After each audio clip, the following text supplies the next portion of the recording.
Welcome, Planeswalkers, to our closed alpha preview live stream for Magic Legends and our first stream of 2021, first of many. This is going to be such an exciting show. We're so stoked to be here. We've got a killer program for you guys, and we're gonna show off lots of never before seen content. We've got some big announcements, and this is gonna be like a longer form video. We haven't really done anything like this before, so this would be super fun. Can't wait to show you guys actual straight up gameplay, about an hour long of really cool stuff. So I know you wanna just hop in and get to the content, but first a quick round of introductions and some announcements. I am SoFech, Community Manager for Perfect World Entertainment. We are the publishers on this wonderful game you're about to see today. And joined with me today is the one and only Steven Ricossa, Executive Producer on Magic Legends. How's it going, Steve? Pretty good, pretty good. Not quite the one and only. I am a junior, so my dad's out there floating around somewhere. But yes, I am super hyped to be here. It's 2021. We are getting ever closer to shipping the game, as we've seen in some announcements. So I am hyped for today. Yes, he is our one and only. So speaking of announcements, that's an excellent segue. We've had a bunch of cool stuff that we announced just earlier this week. One of them, I think, was on IGN. What was that about, Ricossa? So we did a big video about deck building, and we talked about that. But bigger news, we have our next closed alpha test coming up. It's starting up in a couple of weeks, and the codes will be going out directly after this stream. So if you sign up during this stream, you have a chance of getting in on that stream, on that playtest that's happening in just a couple weeks. Absolutely. Seriously. The codes are going to be going out after this stream. You still have time to sign up for probably our last closed alpha test, and you can get in to that test, check it out before anybody else, before, what was the thing that was coming after that, Ricossa? Oh, I think it might be open beta, which is the kind of PC, anyone can play, no code, no wipes, full on accessibility to the game 24/7. Coming up at the end of March. Yes, so excellent. That's super duper exciting. I also want to jump back real quick. That last closed alpha is going to have double the amount of invites going out than the previous alpha. So 80,000 codes will be going out for this alpha compared to the 40,000 out for the previous one. So awesome. Better chance to get in. Good luck. Indeed. So you can sign up right now and have a chance to get into the closed alpha. Keys are going out later today. Closed alpha will be a little bit later than that, but you have a chance to get a key. Go to playmagiclegends.com, sign up. So without further ado, I think we should just go ahead and hop into some gameplay. How do you feel about that? Let's do it. All right, excellent. Let me switch over right quick. And boom, here we are. All right. So what we're gonna be doing on stream today is actually playing through a segment of the game. So our very first stream, I think, was our PAX preview, where we had an enclosed build that was kind of consolidated. It was a really quick experience. It was like halfway through a dungeon, an ordeal, and then you finished that up. And then our second stream was more of like a Q&A, and all of our videos so far have just been cuts of different gameplay footage. But today we're actually going to be playing through the real game. So you can see here already, we're chilling in Tazeem. We're gonna be playing the Geomancer. And I think this is sort of like very early on in the experience for you guys. So Ricossa, why don't you sort of set this up? Where are we in the actual campaign of the game right now? Yeah, so you have the tutorial, and then you kind of get guided directly into a story mission to kind of tee you up. And then you end up here in Briarthorn Glade in the plain of Zendikar.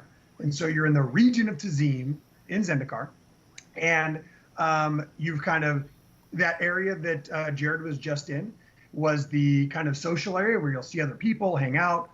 You may have seen a little tailor icon where you could customize your appearance. And now he is in the overworld. So he is running around, and you'll have quests to guide you to kind of meet some of the inhabitants, to kind of solve some of their problems. And then you might come across skirmishes throughout this area, which are kind of randomly spawning of variable difficulty and scope for some pretty cool rewards as you work your way towards, unlocking your next instance piece of content that you can queue up with people or play on your own. And so that's what kind of Jared's doing now. He's kind of enjoying the Tazeem Overworld, this neighborhood of the Tazeem Overworld, as he makes his way towards his next his next quest to kind of progress through this plane. Yeah. And just while Ricossa was talking for like that 1 minute, a whole bunch of crazy stuff just happened. So we actually found a random event that spawned on top of us. And here's another one too. All right, okay. So yeah, we're in the overworld right now, and you can sort of see on the UI how there's a gold diamond, and it's pointing us towards our objective. So that's our main story objective. But there's stuff everywhere that's happening around us that we can go and explore. I actually picked up a waypoint there a minute ago, so chat, be sure to remember about that. And I see a lot of questions about movement, and so I think actually while we're sort of moving through the overworld, we can chat real quick about movement. So right now I'm using an Ekbok 1 controller, and this just like feels really natural to me, especially on stream. But there are other kind of movement options, right, Ricossa? You want to chat about those real quick while I blow these guys up? So of course you can plug a controller into your PC if you wanted to use that. It's fully supported. You can also use click to move, which is a very popular control mode for ARPGs. And we also have WASD controls for those people that kind of play in that way, or coming from an MMO background, you can play with your classic WASD controls. And I don't know if you noticed, when Jared went through and touched his keyboard, the HUD changed just dynamically. He didn't have to do anything. So if he touched a button as a controller, it'll bounce back and show off kind of the controller layout. And you can also see he only has 2 spell slots unlocked, right? So for people that are aware or aren't aware, you collect a deck of 12 spells, and you customize that deck up to 2 colors. And 4 of those spells are randomly assigned to your hand. And as you cast them, they'll kind of cycle in and out, kind of like a game of Magic. But right now, we're in this tutorialization. So right now you only have 2 random slots. So as you progress through the game, and it's not terribly long, but as you progress through, you go from 2 to 3 to 4 slots, so that we can really get deep into knowing your spells and understanding the mechanic. Yep, awesome. So let's go ahead and hop into an ordeal. So you can see on this screen, this is sort of like our dungeons. Ricossa, do you want to just kind of preface this real quick while we queue up for it? Absolutely. So an ordeal is a all of our content can be played by 1 player up to 3 players. Ordeals are kind of planned to be something that you should play with a group, even though you could play by yourself. And our story content is something that you could play with a group, but it's also designed to work well as a solo content. So Jared could probably jump in here and play by himself. And the cool thing about ordeals is they have variable rewards, so they're scored. Most of them have a little scoreboard at the top, a little final score, and then you will get rewards that improve based on your score. Excellent. And so, as always, thank you guys for understanding this is a pre-alpha build, so remember that as we're going through here. This is not going to be totally polished. Actually, I think they made this build just for us. So this is not even what you're going to be potentially playing if you get an closed alpha code. This is definitely not what you're going to be playing when we get to open beta. But you know, we just really want to show all of this content, and so even though it's early, we appreciate you guys sort of understanding that there will very likely be some bugs and some issues and some performance things, and that's to be expected, but we're just excited to be able to show this off today. And you can see in the bottom left-hand corner, we have a pre-alpha version listed right there. Yeah. So cool. This is kind of a neat map. It's somewhat like a King of the Hill scenario. So there are a variety of these little locations, similar to what Jared's in right now. And each of these areas give the enemies a different buff. And you have a set amount of time in each area to kill as many enemies as possible to increase your score. And then after that time, the location will randomly shift, and it'll jump to a new spot. And so over the course of this 10-minute ordeal, you're running through here, taking out as many enemies as possible, and trying to boost that score. So you can see when the enemy dies, they kind of like launch that little flare that indicates, oh, I got score, I got score. So it's kind of a cool map, and it can get pretty hectic with 3 players, but you can definitely juice that score if you're playing with 3 players. Something you might be seeing on the right side of your screen there, we announced an equipment system. And while we're not going to get into details now, we're going to save those for a little bit later. You are seeing those loot drops with cosmetics dropping right there on the side of the screen. A little bit of a teaser for a future stream. I'm sure we will be doing many more. Yeah, absolutely. Absolutely. Cool. So you're looking at a lot of the Tazeem, we call it the Tazeem Wilderness group. You're seeing spiders, you're seeing Felidars. You're going to see, probably at one point, you're going to see a Grove Warden. So there's a lot of really cool stuff going on here, and kind of changes the type of enemies that you're fighting, changes the way you want to play. So in here, you're trying to kill as many enemies as possible. So you're going to have Saprolings, and a Saproling counts for just as much as a Felidar, but a Felidar can take longer to kill. So you're kind of balancing, like, oh, I got to make sure these big guys are getting taken out, while simultaneously boosting my score as much as possible in the limited time that I have in there. You can also see we've got some elves in there as part of this that are from a different tribe that are causing some problems that you'll kind of learn about throughout the experience. We've got a Baylock, who I have to say is amazing once you get it in your deck. Yeah, he's a super big boy. Super big boy, a big old chunker, and he's got a great enter the battlefield effect. So you can kind of two-stage target, place him wherever. He smashes a bunch of bad guys, and then he's out there. He's doing great damage, and he's a great target for things like Wild Growth or Mighty Bellow that just make that 6/6 even bigger. And you could tie that in with different things like fight mechanics, or use him as a tank and bring in a bunch of other range creatures. So he's pulling a lot of aggro, holding a lot of enemies, while your range guys are just kind of picking people off. So you have a lot of really cool options when crafting the creature layout of your deck. Awesome. And so I think we want to talk a little bit about actually the basics of the combat, assuming that this is the first time probably a lot of people are seeing this actual full form combat experience. But actually, right quick, shout outs to Cryptic Yavier in chat. She's the new community manager over there at Cryptic. I'm sure you will be seeing a lot more of her soon. We're gonna try to get her on some streams. She's been chatting with you guys in Twitch chat already. She's introduced herself on, I think, Discord and definitely Reddit. Really cool gal, and say hi if you haven't already. She'll be answering some of your questions while I'm dealing with all this crazy hectic stuff that's happening on here. So yeah, Ricossa. Right before I get into combat, we're looking at a Grove Warden, and you can see it's got that kind of yellow glow on it. That's because it is affixed. It has special buffs on it that it doesn't normally have. But that is an elite boss, so it has a lot of cool things going on. I don't know if you noticed, but anytime a Saproling went near it, it got a 1/1 buff and became more aggressive. So a lot of cool synergies that are going on with the enemies that can happen randomly throughout any mission. Excellent. But we were going to talk about some combat. So yeah, I just kind of want to talk about how the class is different, because we know that the spells are shared between all the different classes, and I've been using a lot of the class abilities. So could you detail that for us a little bit? Absolutely. So we're launching with 5 classes, 1 for each color. We're currently looking at our launch red class, which is the Geomancer, and each class comes with a variety of abilities. So since you're using a controller, I'll just use a controller.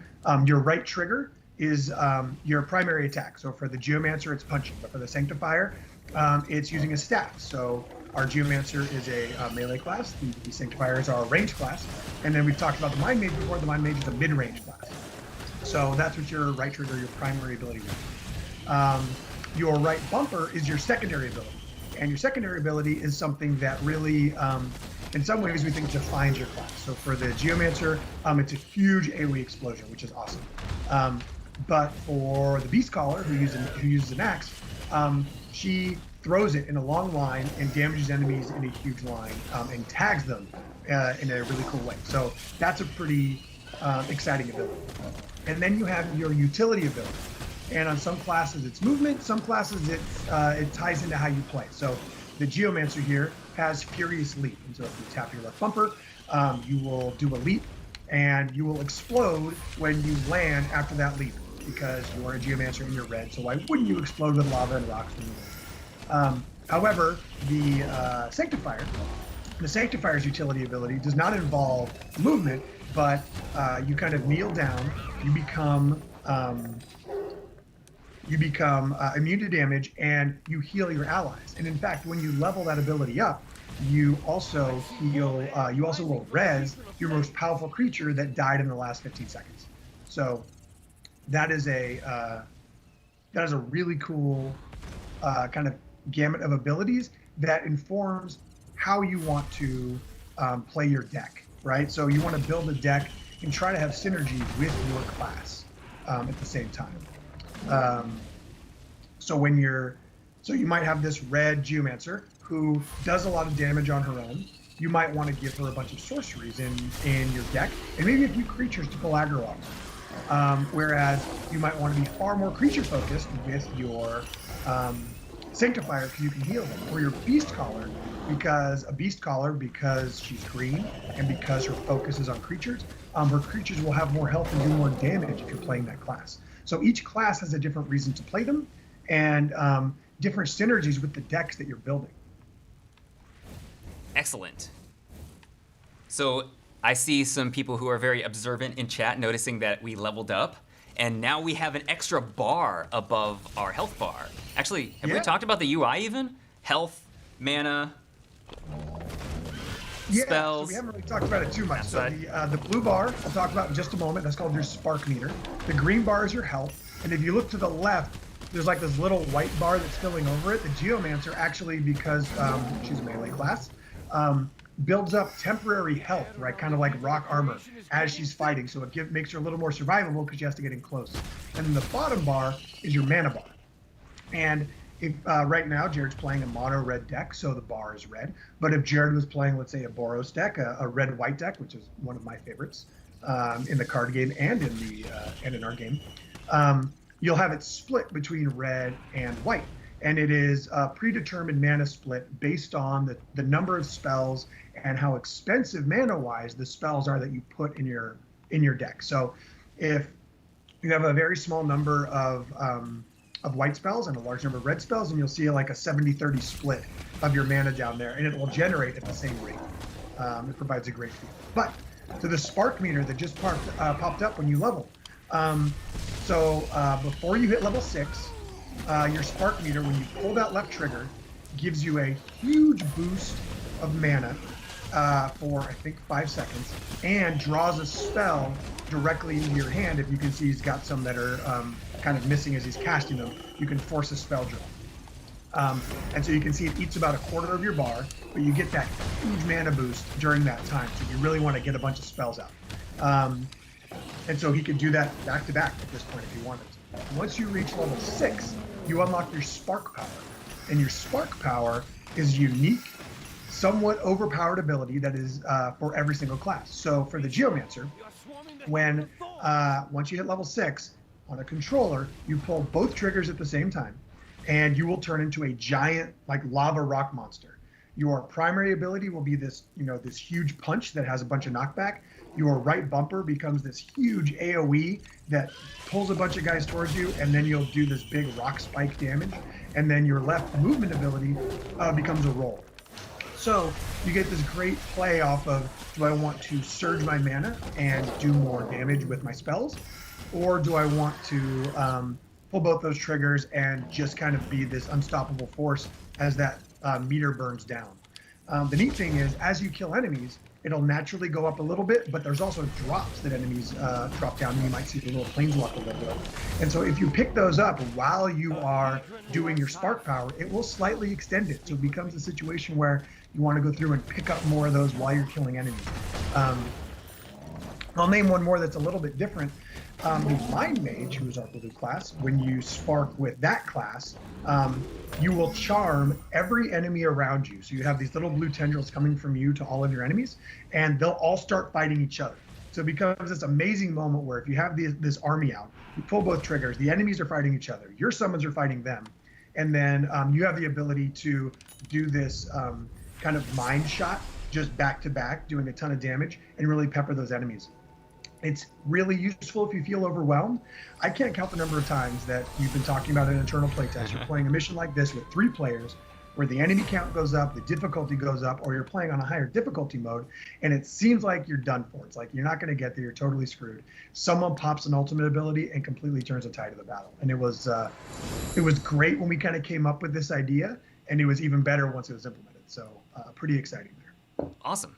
And we just finished that ordeal. We got a pretty good score, and you can see after it's done, you get to open up a chest. There's a nice little flourish, and we got a bunch of cool loot from it. Don't want to spoil too much on that, but you can see we got some card shards, and we can talk about that in a later stream. And if you are lucky enough to get into the closed alpha test, then you can experience that for yourself. So if you haven't already, definitely head over to our website, playmagiclegends.com, sign up for Alpha. We're going to be sending out keys for that like right at the end of this stream. They're going to be going out later today.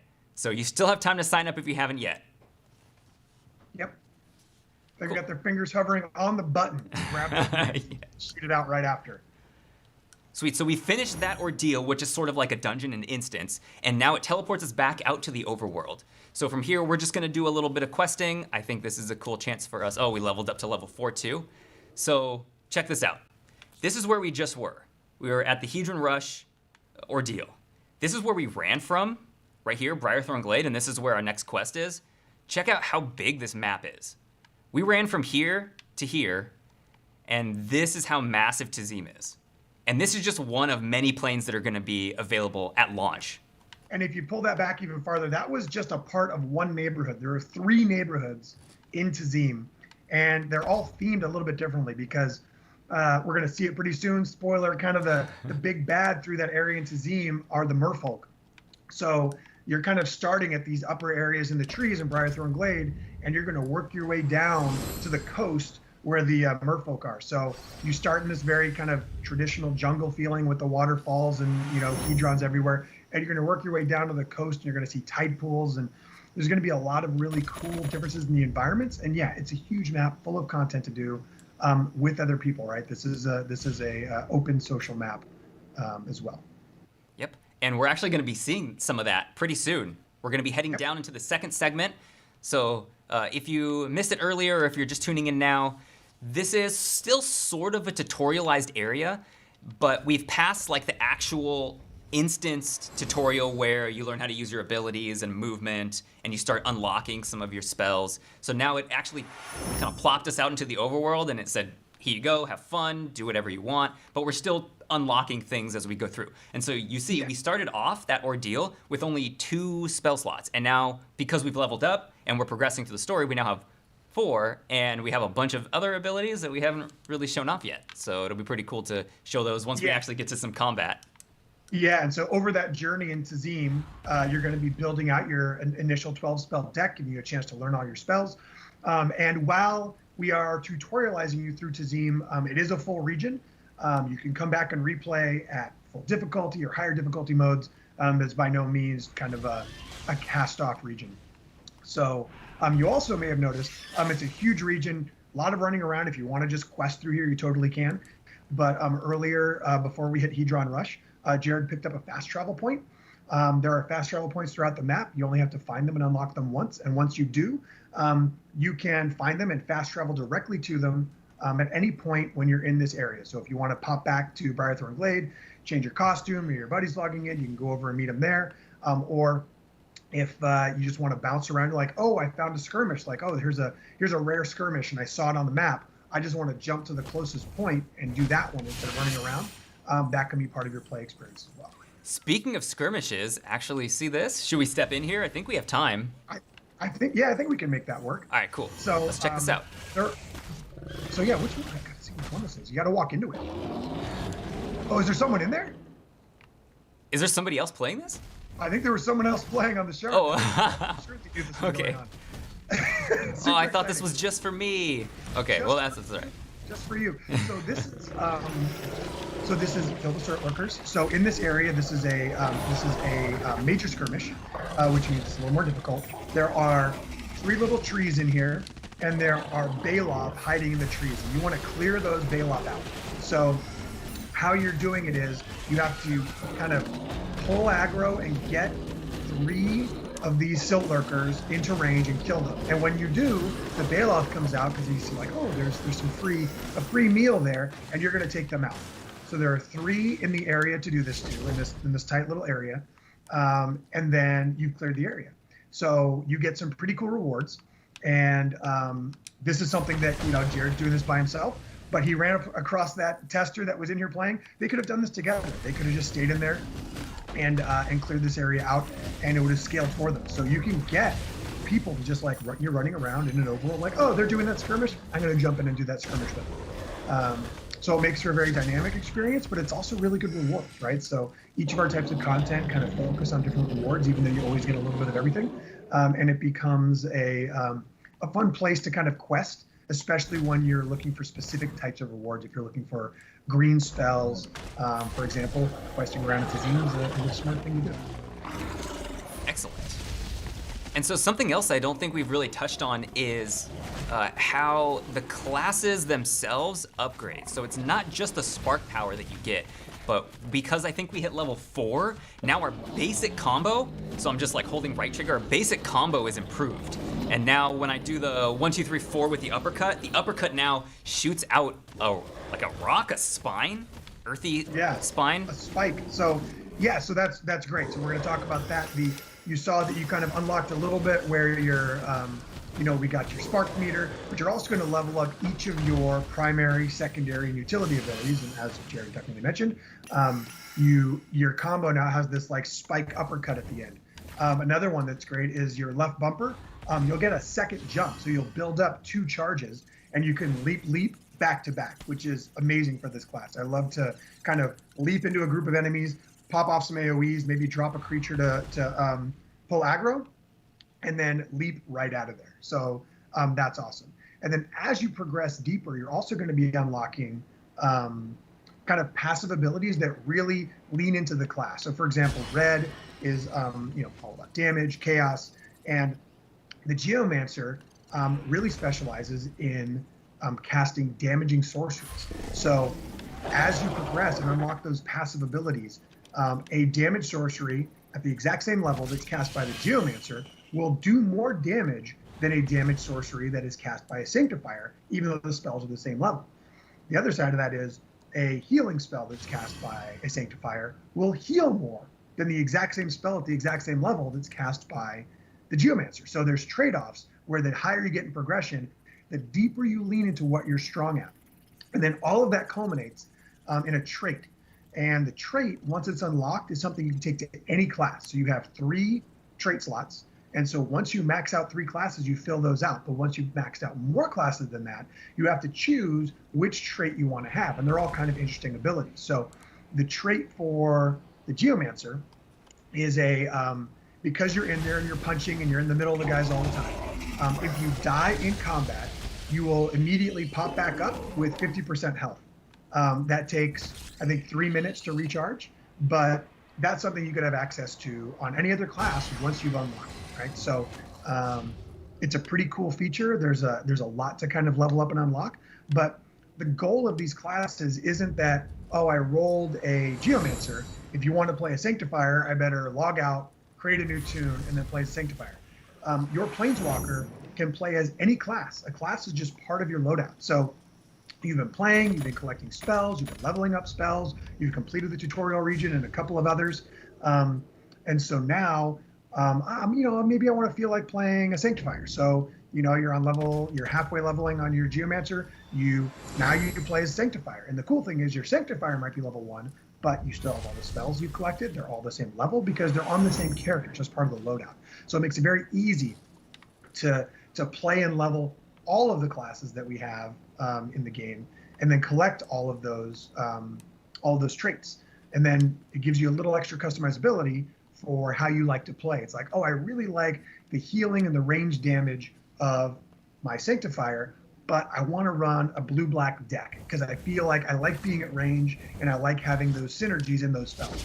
And you can definitely do that when you're playing. So finding the right class that plays into the deck style that you find most exciting is a really cool option that exists in the game. Yep. And we've already announced the first 5 Planeswalkers that are going to be available when we enter open beta. So you can check out our website, playmagiclegends.com. Be sure to sign up for the closed alpha as well while you're there. And you can read a little bit of details. Like, I know we've been showing a lot of Mind Mage and Geomancer, and I thought this would be a good stream for Geomancer just because it's really like in your face, it's brutal, punchy, it's fun, it's flashy. But we will definitely be showing some of the other Planeswalkers here pretty soon in future streams. Yeah, and it works out pretty well. We talked about it a little bit. There's a resistance or a vulnerability system in the game. So, certain creatures have a weakness to certain colors based on the color pie for Magic. And so taking a red class into a green region makes sense, right? So it's a situation where you will do bonus damage against creatures of that color, if you're using the proper sorceries against them, and it'll tell you right when you're looking at the mission that you want to pick. It'll show you which colors this map, the creatures on this map, are vulnerable to. So if you really want to min-max, you can make sure that you bring the appropriate dual color deck or even single color deck to that mission. But if you just like, no, I like my deck enough, then you can just roll in here with any color deck you want and choose to not have the additional damage while you're doing it. Awesome. So while we were explaining all of that stuff, we went and did some quests in the overworld, and then now we've entered another ordeal. And actually, this one is... we've entered a story mission. Oh, a story mission. Ooh, okay. Yeah, this one's quite a bit different than the ordeal we saw previously, which just had a timer, and we just kind of went around trying to get points and just killing dudes. So this one actually has a lot more of a focus. So you can see I'm hitting these Hedrons, and they're aligning, and they're doing different things for us. So it's not just like kill stuff, they're actual objectives. Yeah, an ordeal is built around an interesting piece of gameplay that's something that you want to like rack up the score on. The story missions have small mechanics within them, like the like turning the Hedron so that way they can take down shields on different artifacts. So you can look at them. Feels more like you're going on a journey. These maps have little story beats. They'll usually have some sort of big encounter at the end, but we'll see. It'll feel very different than just running around one set area as he's progressing through the jungle and potentially making his way down to Call Harbridge as he's kind of discovering the merfolk threat that is coming into Tazeem right now. Mm-hmm. So it's a different feel. Again, this is fully multiplayer if you want to play it with 3 players. Also has 4 different difficulty modes that can give you much higher challenge or much larger reward. Yeah, that's something we haven't really shown too much about, I think, is the difficulty modes. So while you're going through these, like, this is super early game, guys. This is gonna be really easy. It's designed to be that way, just so you can sort of experience the story, you can figure out your buttons, get accustomed to it. This is still, like, essentially the tutorialized area. But once you've beaten this, and once you're like max level, you can come back to do this on higher difficulty levels with increased rewards. Yeah, in fact, so we have a normal mode, which is similar to what you're looking at here. Very accessible, anyone can play it, any skill level can enjoy it, if you just want to play through and kind of progress. But we also have a mode we call Hard, which is available immediately, right? If you're playing and you're seeing what Jared's doing right now and you're like, boy, he's just kind of rolling through, you can immediately put it on Hard, and it becomes a more different experience for sure. And so what we're doing with the difficulty modes, you're going to get the traditional additional health, additional damage, things like that from enemies. But remember I talked about that affixed enemy, that kind of glowing Grove Warden before? Those types of enemies always have a chance to spawn. When maybe one of them will have something called Death Touch, where if that enemy touches one of your summons, does any damage to them at all, they die immediately. So that kind of changes the way you play. Well, the higher level difficulty mode you go in, the more frequently those come up. So you might, in normal mode or even hard mode, you might see them one at a time, but then you might get into expert or master, where you're going to be seeing 2-3 different affixed enemies at a time coming out fairly frequently. That definitely changes the way that you're engaging in that mission and in that specific combat encounter. Awesome. So we're just going through smashing some faces here, and I've seen some questions about customization of characters. So yes, actually, I wanted to show that during this stream, but I think we're gonna save it until we're a little bit further in, and we'll probably be showing it on one of the later streams right before we enter into open beta. But yes, there's definitely character customization. Like, I'm using sort of a base model right now. I just changed the hair color to black, but you can change your hair, you can change your gender, you can change your skin color, and you can change your entire outfit. That's something on called the tailor, and we have a blog about that too. So if you want more information on that, go to playmagiclegends.com, check that out. We have a bunch of cool blogs that we released last year while we were detailing some of the systems. And this is the first time we've really gotten to show some of them off in actual gameplay live. Yeah, I'm a huge fan of things we've done in the tailor. I know that we have some people on the team that they just want to come up with one cool Planeswalker costume, and that's just what they use no matter what class they're playing as. I'm one of those people that in my loadout, I change my my costume to match the class that I'm playing as, because I just kind of want them to go together. So the costume that you have saved is part of your loadout, including your deck and your artifacts and your equipment and everything like that. You also can change your Awesome. costume. So what's going on here? This is something we haven't seen before. It's like an enter arena? So, what's this? Yeah, we're coming up on a mini boss fight. We're about halfway through this mission, maybe 3/4 way through this mission, and we're coming up on a mini boss fight. So what we do is, this is a spot where if your team got spread apart or anything like that, this is where you kind of interact with this. It drops you in here, and then you're in this little arena until that fight is over. So we're going to be meeting someone that's shown up in the cards. We're going to be meeting Noyan Dar as a villain at the very end. And so the person that we're fighting here is a disciple of Noyan Dar. And so what we're looking at here is some water that's damaging you. So this is kind of damaging water that's mystical. And if you're standing on the island, you're safe. If you're standing in the water, you're taking a little damage over time. And so you want to come in here. You got to clear some ads out, and then you'll have Noyan Dar's disciple come out. And this is a nice way to warm you up for a boss arena that has similar mechanics, but just kind of ramped up. Excellent. And you can see how drastically the environment is starting to change, and also the enemy variety too. We're fighting a lot more of these merfolk, fighting some of these flyer dudes. And so even though we're still in Tazeem, you can see the atmosphere and everything we're interacting with is changing pretty dramatically. And here's the disciple. So this is each plane and region of the plane has its own story going on, and so this is the second story mission. You didn't play the first because that was part of the kind of tutorialization process, and so you're kind of unfolding the mystery of what's going on. So yes, you're working your way down from the jungle all the way down to the coast, and so you're going to get some nice kind of visuals while you're doing it, and then of course, as you mentioned, the enemies will change as well. Yeah. So yes, again, this is a pre-alpha build. It didn't look like that disciple was totally awake yet. He hadn't had his tea like I have. So he just kind of stood there and took it, but I've seen him actually do stuff. Maybe we just womboed him too hard. But you know, it happens, it happens. It's a pre-alpha build. Yeah, but you can see you're getting these shots as you're getting down close to the water. It feels very Zendikar. Mm-hmm. With everything that we've built in here. Yeah, and we've got some live story unfolding in front of us. This is a trap too, actually. Here, I can stand, oh, I didn't stand in it on time.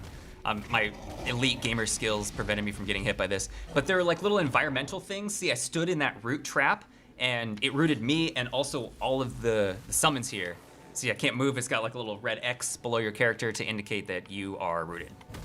Yeah, so each region kind of has its own little mechanic to kind of randomize things. So Tazeem has these little roots because of the oil, these little roots that are coming alive and grabbing your feet. So Benali has things that are integrated with Thran metal. So each little region has something that's going on to make it feel a little bit different, add a little bit of randomness to the combat while you're playing. So yeah, the one for Tazeem, it feels pretty good. It adds a little something where you can trigger the trap and it takes a few seconds to pop off, and you can aggro some enemies into it, and then they can get trapped and give you a moment to take them out when they can't fight back. Oh, that's awesome. I didn't think about doing that. You can use the environmental traps against the enemies too. That's great. Yeah.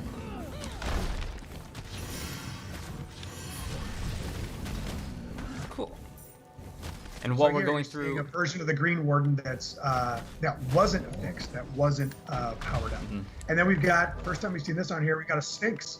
So this is the Sphinx is the elite for the Merfolk, and so it's in there doing some work. It's got these fireballs. It does some buffs for its allies.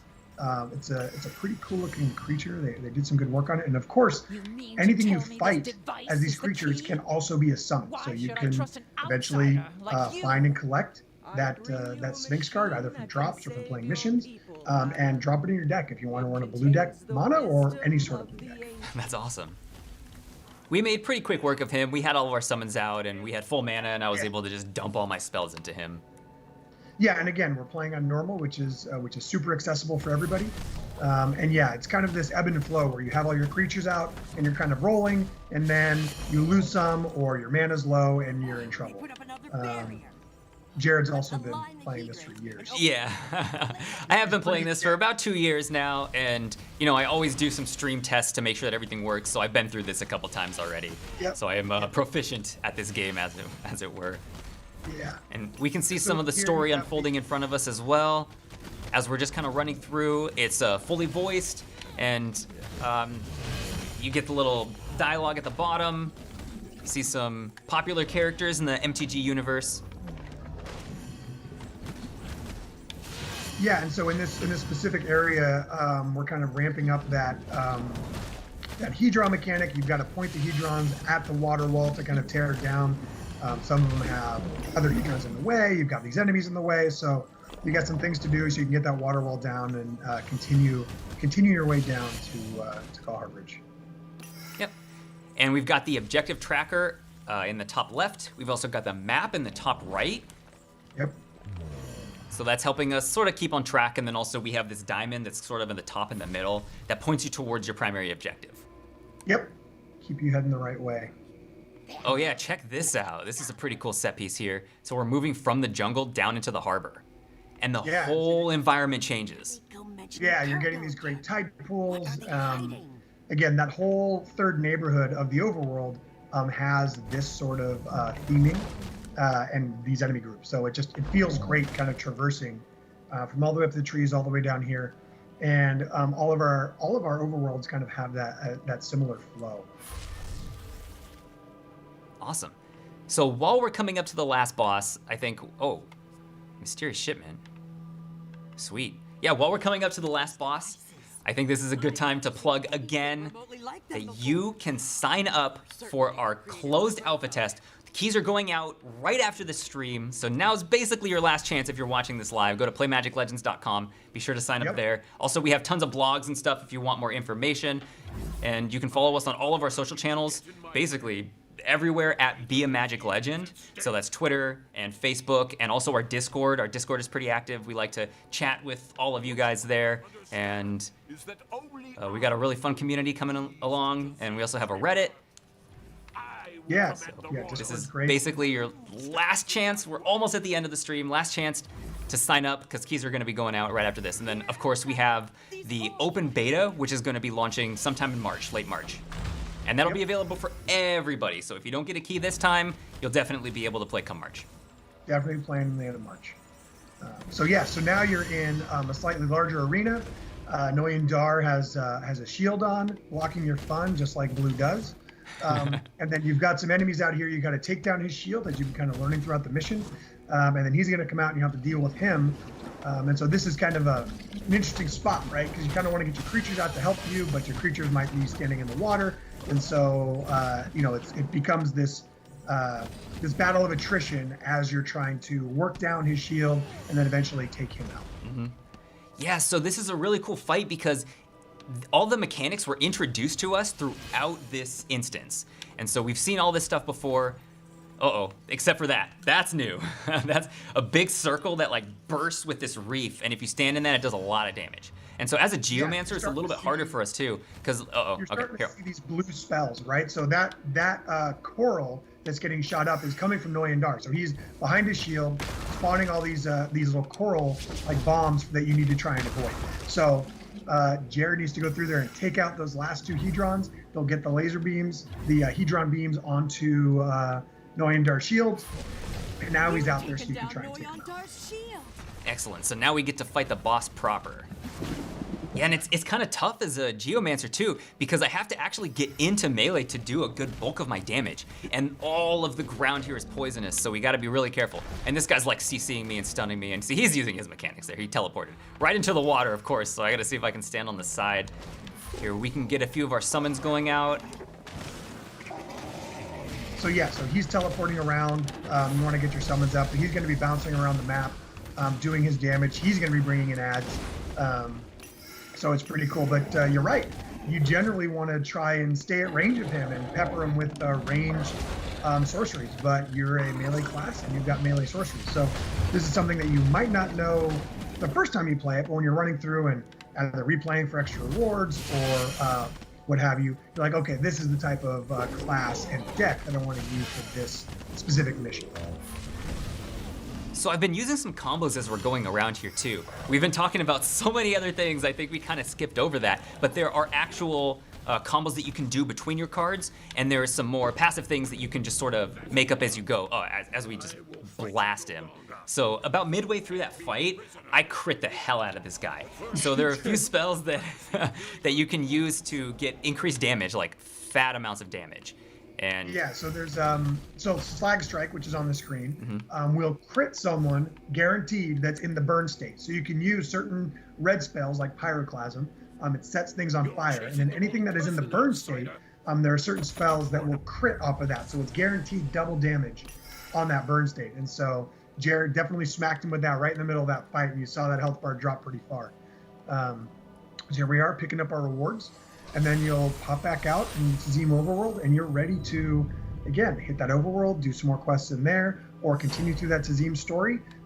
Or once you're kind of out of this tutorialization, you can kind of bounce around between any plane or region you want and do those stories in any order that you feel like you want to do. Yeah, you can party up with your friends. You can do that again. Maybe help them along a little bit. Farm for some spell shards.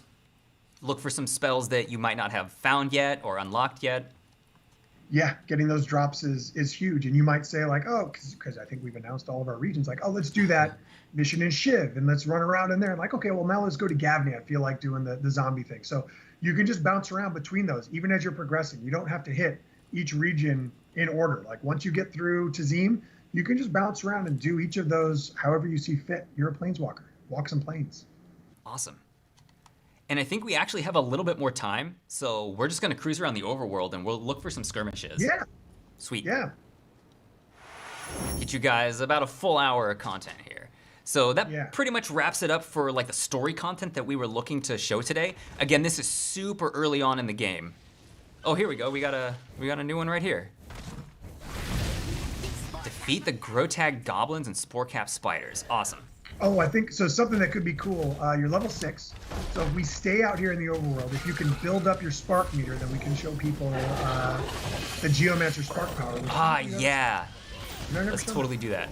Let's see if we can build that up. You can see by the color of the circle, right? It's green, and so it's similar to loot rarities, right? So this is a minor skirmish. There are minor, major, and special skirmishes on the map. In addition to little things we call deeds, they're kind of just small little like 1-minute quests that are kind of peppered throughout that kind of tell some of the story of the region and some of the flavor of the region. And then we saw one of them earlier. I wonder if one of them will come through again. We have these little mana sprites, mana wisps that are going through the area, and they're kind of glowing green. They have a shield on them, and they're empowering all the enemies around them, but they're dropping a currency called planar mana. So you kind of follow them, try and destroy them, try and kill the enemies that they've upgraded. And so, and transitioning, he just killed that boss, dropped a ton of rewards as you saw on the side of the screen, and cleared this this skirmish, which was awesome.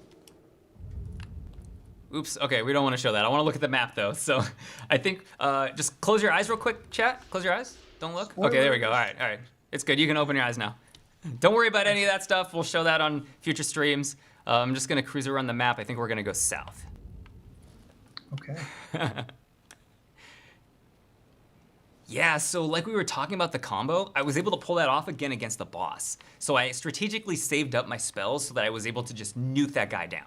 And you saw, I was doing a little bit, like peppering him up a little bit, and then we just dunked on him. And we took about like a quarter of his health in one quick, swift attack. And that's key in especially higher difficulty modes, is being smart about which spells you save in your hand. We have this, because of the random hand, because you don't always have access to every single spell, it lets us make combos that could be considered overpowered because you can't pull them off all the time. So it's like, I want these 2 spells in a row. I got them when they come up. I'll just save them, not cast them, and save them for that specific moment. Or even sometimes a 2 or 3 spell combo. Okay, cool. Here's one right here. So here's the mana wisp that I was talking about before. So it's something that you can find. It empowers enemies, and he's dropping these little breadcrumbs. Like maybe you're not, maybe you didn't find him right away, but you'll see the breadcrumb.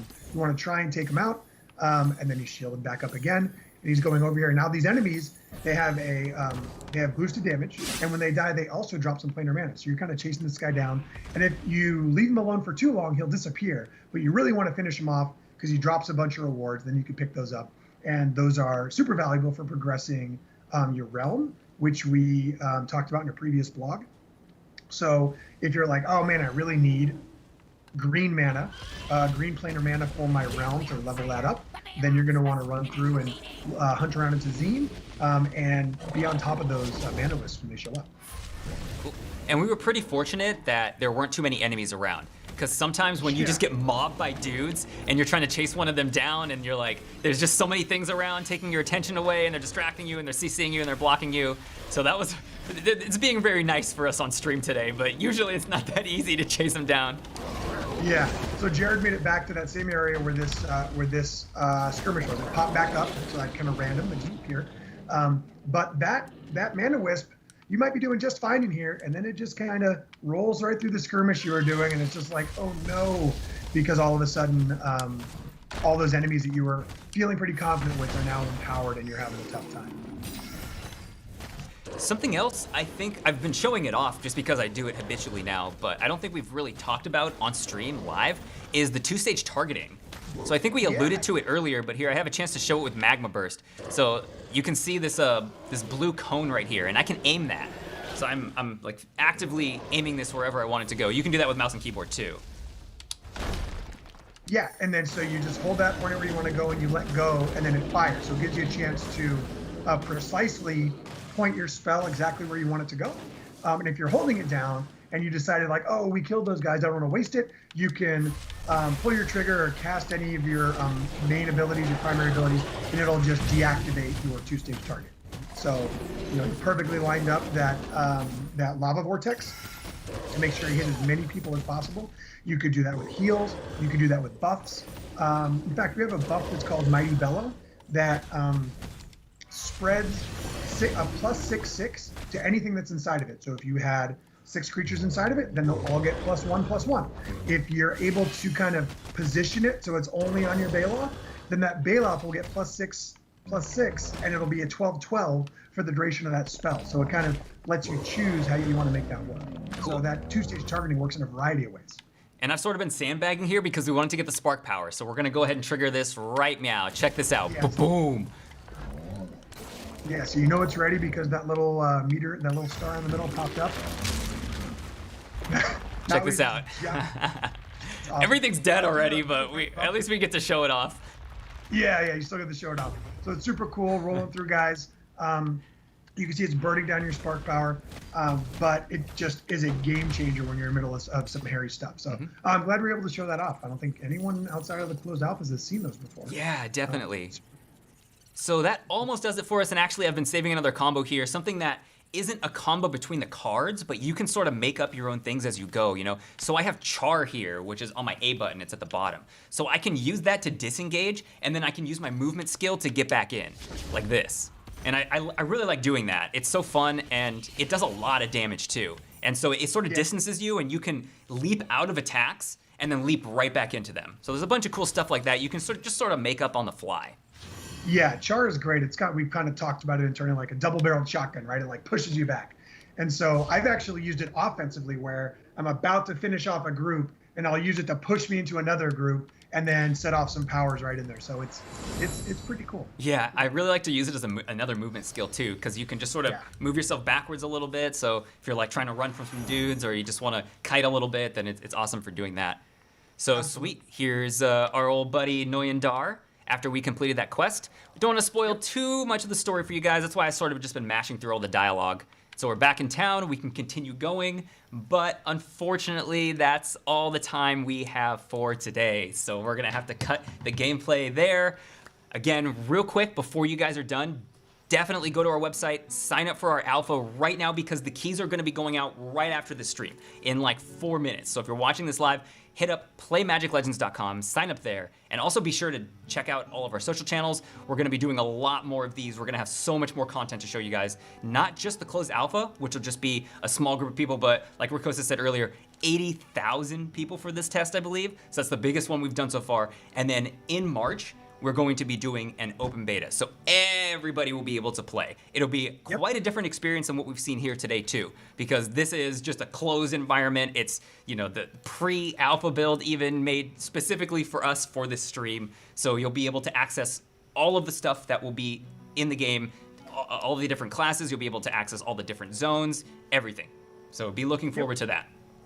Yeah, absolutely. And open beta, no wipes, everyone in there, no codes. It's gonna be an awesome experience. Yeah. It was super fun being able to show this off today. I know this is our first time, again, being able to show actual straight gameplay. And this was pretty early on in the game. This was like sort of the tutorialized experience, but post like handholdy tutorial. Actually, when we get out into the open world, so we got to see an Ordeal, which is like one of our instance dungeons. We got to see a story mission, which is also sort of an instance dungeon. We got to see some stuff in the overworld, some of the skirmishes. We got to see random events. We got to see teleporting. We got to see a bunch of skills. We got to see character upgrading, all of that. And there's so much more we haven't even touched yet that we're gonna be showing off in future streams.